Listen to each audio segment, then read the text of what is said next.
Hello friends, কেমন আছেন সবাই? আজ অনেক দিন পর একটা ভিডিও ছাড়লাম। আজ ছিল সানডে, আমাদের ডেস্টিনেশন ছিল লেপাক্ষি। বাইক নিয়ে বেরিয়ে পড়লাম দুজনে।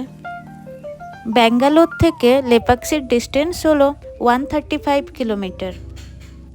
লেপাক্ষি অন্ধ্রপ্রদেশের মধ্যে পড়ে যায়, তাই আমাদের কর্ণাটক অন্ধ্রপ্রদেশ বর্ডারটা ক্রস করতে হবে।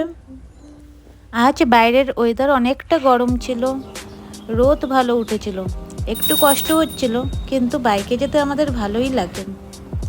আমাদের লেপাক্ষি পৌঁছাতে টাইম লেগেছিল 2.5 ঘন্টার মতো। লেপাক্ষি নিয়ে অনেক পৌরাণিক কাহিনী আছে।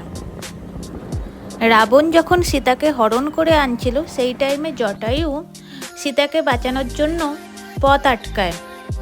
জটায়ু খুব সাহসের সাথে যুদ্ধ করে যাচ্ছিল রাবণের সাথে, কিন্তু শেষ পর্যন্ত রাবণ তার একখানা ডানা কেটে দেয়। এই অবস্থাতে জটায়ু মাটিতে পড়ে যায়। তখন থেকে এইখানকার নাম হয়েছিল লেপাক্ষি। আমরা আমাদের ডেস্টিনেশনে পৌঁছে গেছি। এবার আমরা যাচ্ছি লেপাক্ষি ভিউ পয়েন্ট দেখতে।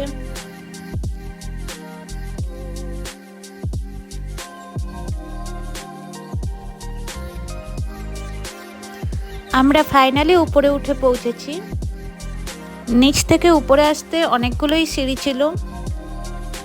আমরাও একটু টায়ার্ড হয়ে পড়েছিলাম, কিন্তু উপরে এসে এত সুন্দর ভিউ দেখে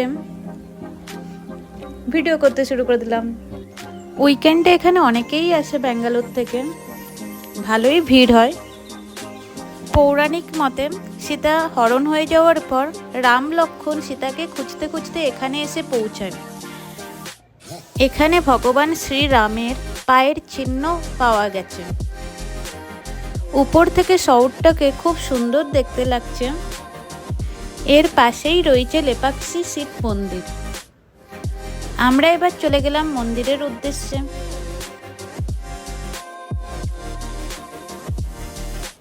এই মন্দিরটা 500 বছরেরও বেশি পুরনো। তখনকার দিনে পাথর জুড়ে জুড়ে এই মন্দিরটাকে বানানো হয়েছে। এখানে কোনো সিমেন্ট, ইট কিছু ব্যবহার করা হয়নি। এখানে অনেক পৌরাণিক কাহিনী পাথরের মধ্যে খোদাই করা আছে।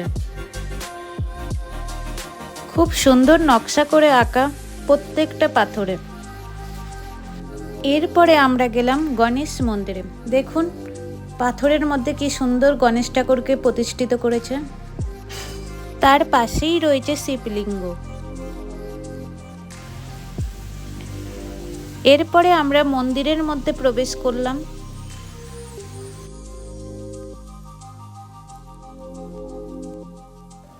অনেক দেবদেবীর পুজো হয় এই মন্দিরে। এখানকার মন্দিরের পিলারগুলি হলো ভাসমান।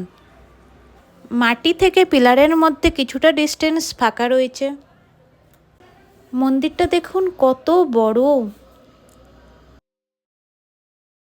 এরপরে আমরা মন্দির থেকে বাইরে বেরিয়ে এলাম। কিছু আমরা ভিডিও বানালাম আপনাদের দেখানোর জন্য। আর এই দিকে আমার বর আমাকে না বলেই আমার ভিডিও করা স্টার্ট করে দিয়েছে। এখন বাজে বিকেল 3টে। আমরা বেরিয়ে পড়লাম মন্দির থেকে। ব্যাঙ্গালোর পৌঁছাতে টাইম লাগবে 2.5 থেকে 3 ঘন্টা। ভিডিওটা ভালো লাগলে প্লিজ লাইক, কমেন্ট, সাবস্ক্রাইব করুন আমার চ্যানেলকে। থ্যাংক ইউ সবাই।